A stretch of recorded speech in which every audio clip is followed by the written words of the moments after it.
Hello बच्चों, तो स्वागत है आपका हमारे यूट्यूब चैनल पे। आज हम पढ़ेंगे क्लास 7th साइंस का चैप्टर 2 न्यूट्रिशन इन एनिमल्स।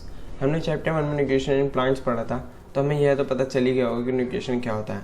और हम यहाँ पे भी देख लेते हैं न्यूट्रिशन क्या होता है। न्यूट्रिशन एक प्रोसेस होता है जिसके अंदर ऑर्गेनिज्म जो होता है वो अपने न्यूट्रिएंट्स लेता है। वो जिस मोड से अपने न्यूट्रिएंट्स लेता है, और न्यूट्रिएंट्स किस में प्रेजेंट होते हैं? फूड में। तो जिस मोड से वो फूड या न्यूट्रिएंट्स लेता है उस प्रोसेस को क्या कहते हैं? न्यूट्रिशन। अब हम NCERT line by line start करते हैं। You have learned in chapter 1 that plants can prepare their own food by the process of photosynthesis. हमने चैप्टर 1 में पढ़ लिया कि जो प्लांट्स होते हैं वो अपना खाना खुद बना सकते हैं। किसके द्वारा? कौन से प्रोसेस के द्वारा? फोटोसिंथेसिस के द्वारा। इसको हिंदी में कहते हैं प्रकाश संश्लेषण। But animals can not, animals नहीं बना सकते। Animals get their food from plants either directly by eating plants or indirectly by eating animals that eat plants। हमने यह भी पढ़ा था कि जो एनिमल्स होते हैं वो डायरेक्टली और इनडायरेक्टली प्लांट्स पर ही डिपेंड होते हैं।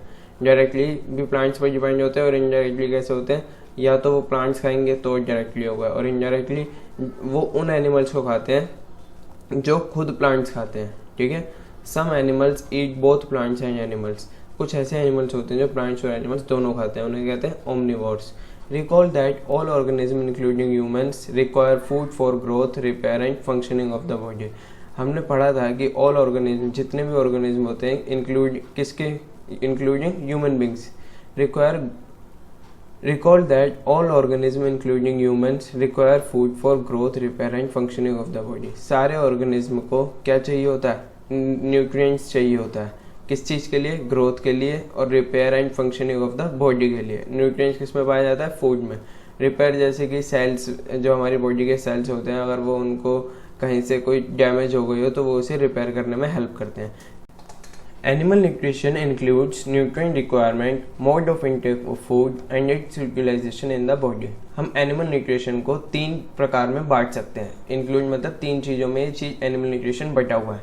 सबसे पहले न्यूट्रिएंट रिक्वायरमेंट, एनिमल्स को क्या न्यूट्रिशन चाहिए। Mode of intake of food, वो अगर जो चाहिए हमें पता चल गया, वो अपना फूड कैसे लेगा, किस मोड से लेगा। And its utilization in the body, अब जब उन्होंने फूड ले लिया तो इसका यूटिलाइज कैसे करेगा, इस एनर्जी का कैसे यूज़ करेगा। You have studied in class 6 that food consist of many components. Food में बहुत सारे कंपोनेंट्स होते हैं। Try to recall and list them below. Food के सारे कंपोनेंट्स लिखते हैं, carbohydrate, protein, fat, vitamin, mineral, सब लिखने हैं यहाँ पे। ठीक है। The components of food such as carbohydrates are complex substances. हमने पढ़ा था फूड के कॉम्पोनेंट क्या होते हैं? कार्बोहाइड्रेट्स, प्रोटीन्स एंड मिनरल्स, ये सब होते हैं कॉम्पोनेंट्स ऑफ फूड। कार्बोहाइड्रेट्स जो होते हैं वो बहुत कॉम्प्लेक्स सब्सटेंस होते हैं। कॉम्प्लेक्स सब्सटेंस मतलब बहुत बड़े साइज के सब्सटेंस होते हैं, छोटे नहीं होते। These complex substances can not be utilised as such. ये सारे कॉम्प्लेक्स सब्सटेंसेस एक साथ यूटिलाइज नहीं हो सकते। यूटिलाइज मतलब एक सारे एब्जॉर्ब नहीं हो सकते। So they are broken down into simpler substances. अब जब ये बहुत कॉम्प्लेक्स सब्सटेंस है तो हमें इनको सिंपलर सब्सटेंस में मिलाना पड़ेगा। The break down of complex component of food into simpler substances called digestion. Complex substance को सिंपलर सब्सटेंस में तोड़ने की प्रक्रिया को, उसको क्या कहते हैं? डाइजेशन। ये देखिए, कॉम्प्लेक्स सब्सटेंस है किसके? कार्बोहाइड्रेट के। जब इसको तोड़ा जाता है तो ये क्या बन गया? Simpler substance. ये एक चेन बनी होती है, इस चेन को ही तोड़ दोगे तभी तो वो एक एक करके अलग हो जाएंगे। ठीक है। 2.1 different ways of taking food. Taking मतलब फूड लेने के डिफरेंट वेज कौन कौन से होते हैं? The mode of taking food into the body varies in different organism. Her organism का अपना अपना अलग प्रक्रिया होती है फूड लेने की। बीज and humming birds suck the nectar of plants. जो बीज और ह्यूमिंग बर्ड्स होते हैं वो क्या करते हैं? फूल, जो प्लांट्स के जो फूलों में नेक्टर भरा होता है, जो उनका रस भरा होता है, वो उनको लेते हैं, तो यही उनका फूड है। Infants of human and many other animals feed on mother's milk. जो नवजात शिशु होते हैं ह्यूमंस के और जो अदर एनिमल्स के होते हैं वो क्या करते हैं? मदर्स मिल्क पे डिपेंड होते हैं, वो उससे फीड करते हैं। Snakes like the python swallow the animals that they prey on.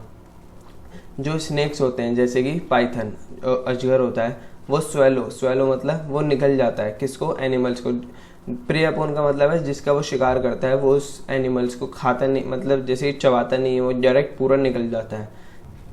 Some aquatic animals filter tiny food particles floating nearby and feed upon them. जो पानी में टाइनी फूड पार्टिकल्स होते हैं ना, छोटे छोटे फूड पार्टिकल्स जो उन पे तैरते हैं पानी में, और जो एनिमल्स के नियर बाय होते हैं वो उन्हीं को फीड कर लेते हैं और उनको फिल्टर कर लेते हैं।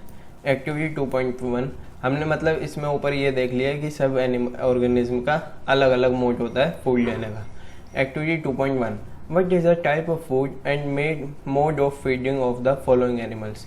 जो एनिमल्स होते हैं बहुत सारे, उनका खाने के टाइप क्या होता है और उनका मोड ऑफ फीडिंग क्या होती है, मतलब वो किस तरह से खाना खाते हैं। Writing down your observations in the given table you may find the list of modes of feeding given below the table helpful. पूरी लिस्ट बनानी है इसकी, कौन से स्नेल ये सारे एनिमल्स क्या क्या खाना खाते हैं और उन खाने का मोड क्या होता है जिस चीज़ से ये लेते हैं। ठीक है, यहाँ पे सबसे पहले है स्क्रैपिंग। स्क्रैपिंग मतलब होता है कि किसी चीज़ को खरोच खरोच के खाना। तो खरोच खरोच के कौन खाता है? स्नेल खाता है, यहाँ पे स्नेल खाता है। च्यूइंग मतलब चबाना, ह्यूमन बींग्स और एनिमल्स भी च्यूइंग करके चबाते हैं। साइफनिंग वो होता है जिसके अंदर जो एनिमल होता है वो अपना, जो ऑर्गेनिज्म होता है वो अपना सक करके खाना खाता है। कैप्चरिंग साइफनिंग, बीज जो पीछे फ्लावर सक कर रही थी ना नेक्टर, उसमें आती है। Capturing and swallowing.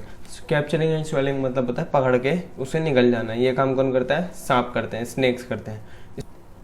स्पॉन्जिंग में ऑर्गेनिज्म अपने फूड पर सलाइवा स्प्रेड करता है, सलाइवा टपकाता है, लार टपकाता है, जिससे उसका जो फूड होता है वो उसका डिज़ोल्व हो जाता है और वो उससे आराम से खा सकता है। सकिंग मतलब नाम से पता चल रहा है चूसना। तो ये हमारा खून कौन चूसते हैं? मॉस्किटो। तो ये मॉस्किटो इसमें आ जाएंगे। ठीक है, ऐसे आपको अपनी टेबल भरनी है। Amazing fact, starfish feeds on animals covered by hard shells of calcium carbonate. Starfish जो होती है वो अपने एनिमल्स को अपने उन्हीं एनिमल्स को खाती है जिनके ऊपर हार्ड शेल की कवरिंग होती है। और वो हार्ड शेल किससे बनी होती है? कैल्शियम कार्बोनेट से, जैसे स्नेल होता है। After opening the shell the starfish pops out its stomach through out its mouth to eat the soft animal inside the shell. और शेल को खोलने के बाद स्टारफिश अपने मुंह से ही अपना स्टमक निकालती है, अपने माउथ से अपना स्टमक निकालती है और उसको आराम से खा लेती है, सॉफ्ट एनिमल को खा लेती है। हार्ड शेल तो खुल गई तो सॉफ्ट एनिमल को खा लेती है। The stomach then goes back into the body and the food is slowly digested. जब वो खा लेती है तो उसका जो स्टमक है वो अपने माउथ से नीचे चला जाता है वापस और वो फूड को आराम से डाइजेस्ट कर लेती है। आइए अब हम 2.2 करते हैं। Digestion in humans. We take in food through the mouth, digest and utilise it. हमारे पास मुंह होता है, मतलब माउथ होता है, हम उससे खाना खाते हैं, उससे टेक इन करते हैं और उसको डाइजेस्ट करके यूटिलाइज कर लेते हैं उसकी एनर्जी को। The unused part of the food are defecated. इसका मतलब द अनयूज्ड पार्ट मतलब जो खाने का अनयूज्ड पार्ट होता है, जो हमारे काम का नहीं होता, जो वेस्ट पार्ट होता है, उसको हम डेफिकेट कर देते हैं। डेफिकेट मतलब शौच करना, जो हम शौच करके उसे वेस्ट पार्ट को निकाल देते हैं। Have you ever wondered what happens to the food inside the body. क्या कभी आपने सोचा है कि जो खाना होता है वो हमारे बॉडी के अंदर जाने के बाद उसमें क्या होता है?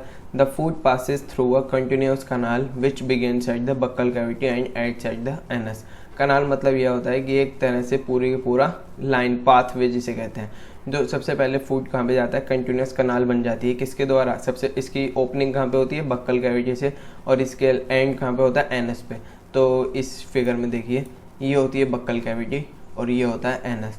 तो इस पूरे पाथवे को कहते हैं जहाँ से फूड एंटर करके पूरा अंदर सफ़र करके पूरा नीचे से निकल जाता है, तो उसे कहते हैं, पूरे इस प्रोसेस को क्या कहते हैं? कनाल कहते हैं। ठीक है, प्रोसेस को नहीं, पाथवे को कनाल कहते हैं। Canal can be divided into various compartments. Canal जो होते हैं वो डिवाइड होता है बहुत सारे कंपार्टमेंट्स में। ठीक है, कंपार्टमेंट्स मतलब बहुत सारे टुकड़ों में। इसमें सबसे पहले आता है बक्कल कैविटी। बक्कल कैविटी कहाँ पे होती है? बक्कल कैविटी एरी, इसे कहते हैं बक्कल कैविटी। जो माउथ की साइड होती है उसे कहते हैं बक्कल कैविटी। बक्कल कैविटी के बाद आता है हमारा फूड पाइप। फूड पाइप के बाद स्टमक। फूड पाइप जिससे हमारा खाना जो होता है वो नीचे जाता है। बक्कल कैविटी से हम खाना चबाते हैं, फूड पाइप से हमारा खाना नीचे जाता है, मतलब ये पाइप लाइन की तरह होता है। और फूड पाइप को क्या कहते हैं? और इसोफेगस। ठीक है, इसोफेगस कहते हैं। और इसोफेगस के बाद हमारा खाना कहाँ जाता है? स्टमक मतलब पेट में। स्टमक के बाद स्मॉल इंटेस्टाइन में, छोटी आंत में, फिर लार्ज इंटेस्टाइन बड़ी आंत में, ending in the rectum. Large intestine का एंड पार्ट को क्या कहते हैं? रेक्टम कहते हैं। द एनस, और फिर रेक्टम के बाद कहाँ जाता है? ये एनस में। Is it not a very long path. ये बहुत लंबा पाथ नहीं है। क्या ये लंबा पाथ नहीं है? These parts together form the elementary कनाल और डाइजेस्टिव ट्रैक्ट। ये सारे के सारे जितने भी पार्ट्स हैं ये सब मिलके क्या बनाते हैं? एलिमेंट्री कनाल। कनाल को ही एलिमेंट्री कनाल कहते हैं। और इसको क्या कहते हैं? Digestive tract. डाइजेस्टिव ट्रैक्ट मतलब खाने का डाइजेशन का जो ट्रैक है उसे कहते हैं digestive tract. The food components gradually get digested as food travel through the various compartments. जो फूड होता है हमारा वो धीरे धीरे जो इन कंपार्टमेंट्स में जाता है तो वो धीरे धीरे अपने आप ही पचता जाता है, डाइजेस्ट होता जाता है थ्रू द वेरियस कंपार्टमेंट्स। ठीक है। The inner walls of the stomach and the small intestine. Inner wall of stomach है, जो हमारे पेट के इनर वॉल है। इनर वॉल मतलब जो अंदर की उसकी दीवार है, एक तरह से दीवार कह सकते हैं, बॉर्डर कह सकते हैं, जो भी है। एंड द स्मॉल इंटेस्टाइन की भी एक इनर वॉल होती है। और the various glands associated with the canal such as salivary glands, the liver and the pancreas secrete juices, digestive juices। जो हमारे various glands हैं जो कुछ चीज़ सेक्रेट करते हैं उन्हें कहते हैं glands। जैसे salivary glands हो गया जो हमारा saliva रिलीज करता है। liver and pancreas ये क्या करते हैं? जो digestive juice छोड़ते हैं। किस चीज़ को digest करने के लिए? food को digest करने के लिए। the digestive juices convert complex substances of food into simpler ones। ये digestive juices जो होते हैं वो कॉम्प्लेक्स सब्सटेंस को सिंपलर वंस में कन्वर्ट करते हैं। चलिए अब हम ये डायग्राम देख लेते हैं, इंपॉर्टेंट है ये। सबसे पहले हमने कहाँ पढ़ा था? Buccal cavity. यहाँ पे फूड आता है, यहाँ पे च्यूइंग मतलब चबाई जाता है किसको? फूड को। किसके द्वारा? बक्कल कैविटी के द्वारा। और सलाइवरी ग्लैंड यहाँ पे सलाइवा रिलीज करता है। फिर उसके बाद हमारा खाना आता है फूड पाइप। फूड पाइप को हम क्या कहते हैं? ईसोफेगस कहते हैं। ठीक है। ईसोफेगस के बाद आता है हमारा खाना स्टमक में। स्टमक में इनर वॉल होती हैं जो डाइजेस्टिव जूसेस सिक्रेट करती हैं। फिर इसके नीचे है पैनक्रियास। ठीक है। पैनक्रियास भी हमारे डाइजेस्टिव जूसेस सिक्रेट करता है। इसके बाद आता है स्मॉल इंटेस्टाइन में। स्मॉल इंटेस्टाइन मतलब छोटी आंत में। यहाँ पे जो इसकी इनर वॉल्स होती हैं वो भी डाइजेस्टिव जूस सिक्रेट करती हैं। फिर आता है लार्ज इंटेस्टाइन। ये वाली जो होती है इसे कहते हैं लार्ज, बाहर वाली को कहते हैं लार्ज इंटेस्टाइन और अंदर वाली को स्मॉल इंटेस्टाइन। फिर लार्ज इंटेस्टाइन का जो एंड होता है उसे कहते हैं रेक्टम। और फिर हमारा खाना एनस से बाहर निकल जाता है। ठीक है। Now let us know what happens to the food in different food के साथ क्या क्या होता है different parts of the digestive tract में। ठीक है। हमने ये डेफिनेशन नहीं पढ़ी शायद। The digestive tract and the associated glands together constitute the digestive system. जो डाइजेस्टिव ट्रैक्ट होता है, ट्रैक्ट मतलब जो पूरा का पूरा ये प्रोसेस था, ये पूरी की पूरी लाइन थी, पाथवे था, उसे कहते हैं ट्रैक्ट। जो जिस ट्रैक्ट में हमारा फूड डाइजेस्ट होता है। और एसोसिएटेड ग्लैंड्स, सैलिवरी ग्लैंड, ये सब इनको क्या कहते हैं? Associated glands together and constitute the digestive system. इन दोनों को मिला के क्या बनता है? Digestive system. The mouth and buccal cavity. Food is taken into the body through the mouth. Food किससे लिया जाता है? हमारे माउथ से लिया जाता है। The process of taking food into the body is called ingestion. जो ऐसा प्रोसेस जो हम खाना अपने माउथ से लेते हैं उसे कहते हैं इंजेशन। ठीक है। We chew the food with the teeth and break it down mechanically into small pieces. जो हम खाना लेते हैं और खाने को चबाते हैं और उसको ब्रेक करते हैं मैकेनिकली, मतलब मशीन की तरह हमारा माउथ काम करता है। और बड़े बड़े साइज़ के फूड को किस में कन्वर्ट कर देता है? स्मॉल पीसेस में, छोटे छोटे टुकड़ों में। जब वो स्मॉल पीसेस में कन्वर्ट होगा तभी तो हमारा जो खाना है वो एब्जॉर्ब होगा। Each tooth is rooted in A separate socket. जो हमारा हर एक दांत होता है वो एक सेपरेट सॉकेट में फंसा हुआ होता है। ठीक है। Our tooth vary in appearance and perform different functions. हमारे जो टीथ होते हैं वो उनका अलग अलग काम होता है, अपने अलग अलग डिफरेंट फंक्शंस होते हैं। Accordingly they are given different names. इस फिगर में हमारे को इसके नेम बताए गए हैं। सबसे पहले हम यहाँ से स्टार्ट करते हैं। शुरुआत के आगे के दांत 4 इंसीजर, और फिर पीछे के कैनाइन, ये 2 कैनाइन, और फिर ये प्रीमोलर और मोलर। तो याद करने की ट्रिक ये है 2 1 2 3। ये किसी ऊपर के हैं या तो नीचे के हैं। ठीक है। एक ही लाइन के हैं तो इसलिए 16 हैं। अगर टोटल होते तो कितने होते हैं? 32। 2 1 2 3 मतलब 2, इन सबको 2 से मल्टीप्लाई करेंगे तो 2 × 2 4। तो 4 क्या होगा? इंसीजर। 2 × 1 2, तो ये क्या होगा? 2 कैनाइन। 2 1 2 3 मतलब तीसरे नंबर पे क्या आ रहा है? 2। 2 को 2 से करेंगे 4, तो ये 4 क्या होगा? प्रीमोलर। और लास्ट में क्या आता है? 3। 2 3 जा 6, तो ये 6 किस के होगा? मोलर के। ये एक लाइन के हैं, ये पूरे लाइन के नहीं है। ठीक है। टोटल नहीं है। Milk teeth and permanent teeth ये क्या होते हैं? Do you remember about falling off your teeth some years ago? क्या आपको याद है कि आपके कुछ दांत टूटे थे पहले? The first set of teeth grows during infancy and there fall off at the age between 6 to 8 years. जो हमारे ऐसे दांत होते हैं जो 6 से 8 साल में टूट जाते हैं उन्हें क्या कहते हैं? Milk teeth. The second set that replaces them are the permanent teeth. जो पहले ही टूट जाते हैं हमारे दूध के दांत, उसके बाद जो दांत आते हैं उन्हें कहते हैं परमानेंट टीथ। ठीक है, वो परमानेंट टीथ मतलब वो लाइफ टाइम रहेंगे। द परमानेंट टीथ में लास्ट थ्रू आउट लाइफ और fall of during old age. ये परमानेंट टीथ या तो पूरी लाइफ टाइम रहते हैं या फिर जो ओल्ड एज मतलब जो लोग बूढ़े हो जाते हैं ये तब टूटते हैं। ठीक है, आगे बढ़ते हैं activity 2.2। Wash your hands, look into the mirror and count your teeth. अपने हाथ को अच्छे से धोइए और फिर अपने टीथ को काउंट कीजिए आईने में देख के। Use your index finger to feel the teeth. How many kinds of teeth could you find. क्या आपने कितने देखे, आप अपने फील कीजिए उंगली डाल के आपके कितने टीथ हैं। Take a piece of an apple और a bread and eat it. आप एप्पल और ब्रेड को खाइए। Which teeth do you use for biting and cutting. ऐसा कौन सा टीथ का पार्ट है जो आप यूज़ करते हो किसके लिए, बाइटिंग के लिए और कटिंग के लिए, काटने के लिए। And which month for piercing and tearing. आपके ऐसे कौन से दांत हैं जिनको आप चुभने के लिए और फाड़ने के लिए इस्तेमाल करते हैं। Also find out the ones that are use for chewing and grinding. और ऐसे दांत को भी छाटिए जो आप चबाने के लिए और ग्राइंड करने के लिए यूज़ करते हो। रिकॉर्ड योर ऑब्जर्वेशन इन 2.2। इसमें सारे आपको ये रिकॉर्ड टेबल बनानी है। ठीक है, our mouth has the salivary glands which secret saliva. हमारे माउथ के पास सलाइवरी ग्लैंड्स होते हैं जो क्या सीक्रेट करते हैं, सलाइवा मतलब लार सीक्रेट करते हैं। Do you know the action of saliva on food. क्या आपको पता है कि फूड पे जो सलाइवा होता है उसका क्या एक्शन होता है। लेट अस फाइंड आउट, हम देखते हैं। Activity 2.3। Take 2 test tubes, label them A and B. हमें 2 टेस्ट ट्यूब लेनी है, उसके अंदर हमें एक का नाम रखना है ए और दूसरे का नाम क्या रखना है बी। और in test tube A put 1 teaspoon of boiled rice. हमें टेस्ट ट्यूब ए में 1 चम्मच भर के बॉइल्ड राइस लेना है। ठीक है, राइस को बॉईल करके लेना है। In test tube B keep 1 teaspoon full of boiled rice after chewing it for 3 or 4 minutes, 3 to 5 minutes। हमें टेस्ट ट्यूब बी में बॉइल्ड राइस लेने हैं पर लेकिन वो थोड़े मतलब चबे हुए होने चाहिए 3 से 5 मिनट में। Add 3 to 4 millilitre of water in both the test tube. 3 से 4 मिलीलीटर पानी दोनों टेस्ट ट्यूब में डाल दीजिए। Now for 2 to 3 drops of iodine solution. Iodine solution भी डालना है उस हर एक टेस्ट ट्यूब में और उसे ऑब्जर्व करना है। Why is there a change in colour in the test tube. Test tube के कलर में चेंज कैसे आए, देखिए ये ब्लू कलर का है और ये येलो कलर का है। ऊपर पानी है और ये पूरा ब्लू कलर का है। ठीक है, discuss the result with your classmate and your teacher. इस रिजल्ट को डिस्कस कीजिए अपने क्लासमेट और टीचर से। The saliva breaks down the starch into sugar. जो सलाइवा होता है हमारा, जो सलाइवरी ग्लैंड से रिलीज होता है, जो हमारा लार होता है, वो ब्रेक्स डाउन कर देता है। किसको ब्रेक डाउन कर देता है, स्टार्च को। स्टार्च को किस में ब्रेक डाउन करता है, शुगर में। The tongue is a fleshly muscular organ. जो टंग होती है वो बहुत फ्लैशली होती है, मतलब लचीली होती है, मस्कुलर ऑर्गन होती है, लचीली ऑर्गन होती है। Attached at the back to the floor of the buccal cavity. हमारे बक्कल कैविटी के बैक की साइड मतलब नीचे की साइड होती है, पीछे की साइड, और उससे अटैच होती है। It is free at the front end can be moved in all directions. ये फ्री होती है, फ्रीली मूव कर सकती है किसी भी डायरेक्शन में।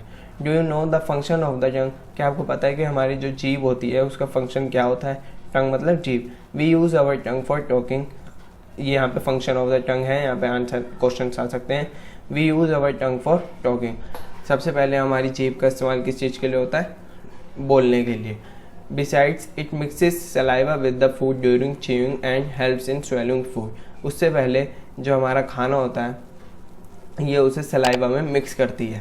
ठीक है, और फिर उसे किस चीज़ में हेल्प करती है, च्यूइंग चबाने में और निगलने में, खाने को। swallowing मतलब निगलने में। We also taste food with our tongue. हमारा जो टेस्ट होता है वो भी हमारे टंग से, जीभ से ही आता है। It has taste buds that detect different tastes of food.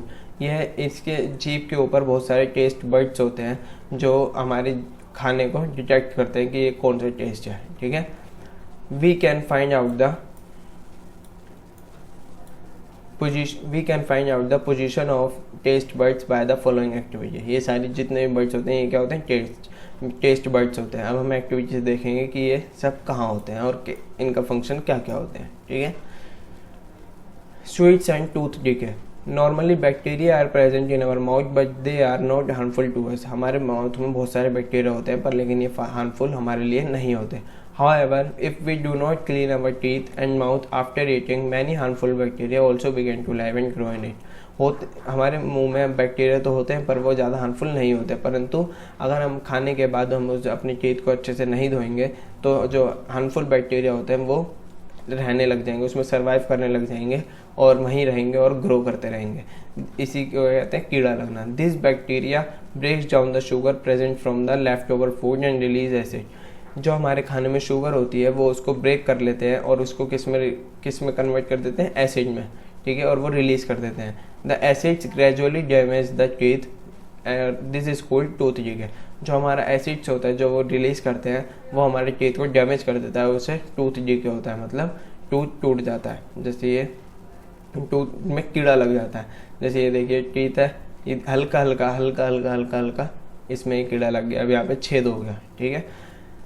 If it is not treated in time, अगर एक टाइम पे ट्रीट नहीं किया गया, it causes several toothache, in the extreme cases result in tooth loss. Toothache मतलब दांत का बहुत तेज दर्द होता है, ठीक है, और अगर उसको और भी अच्छे से उसे सेवियर नहीं किया गया, क्योर नहीं किया गया, तो हमारे को टूथ अपना पूरा निकलवाना पड़ता है। नहीं तो एक दांत में लगेगा तो मतलब सारे दांतों में लग जाएगा, इसलिए हमें वो सेम जिसमें लगा है वही निकालना पड़ता है। Chocolate, sweet, soft drinks and other sugars product are the major culprits of tooth decay. Chocolate, ये सब चीज़ें क्या होती हैं, यही मेन चीज़ें होती हैं जिसकी वजह से टूथ डिके होता है। इसी वजह से हमें अपने दिन में 2 बार ब्रश करना चाहिए, ठीक है, दांतों को साफ करना चाहिए, एटलीस्ट ट्वाइस अ डे, एक दिन में 2 बार करना चाहिए। किस से, ब्रश से, दांतों से और डेंटल फ्लॉस से, इनमें से किसी से भी कर सकते हैं। And rinse the mouth after every meal, हर खाने के बाद, जब भी हम खाना खाएं उसके बाद हमें माउथ में मतलब कुल्ला करना चाहिए और हमने ब्रश करना चाहिए। Also one should not put dirty fingers, और हमें गंदी उंगलियां भी नहीं रखनी चाहिए, और अनवॉश्ड ऑब्जेक्ट तो बिल्कुल भी माउथ में नहीं रखना चाहिए। कुछ बच्चों में आदत होती है कि डायरेक्ट अपना जो भी सामान मिलता है वो डायरेक्ट मुंह में डाल लेते हैं, ठीक है, वो हमें नहीं करना चाहिए।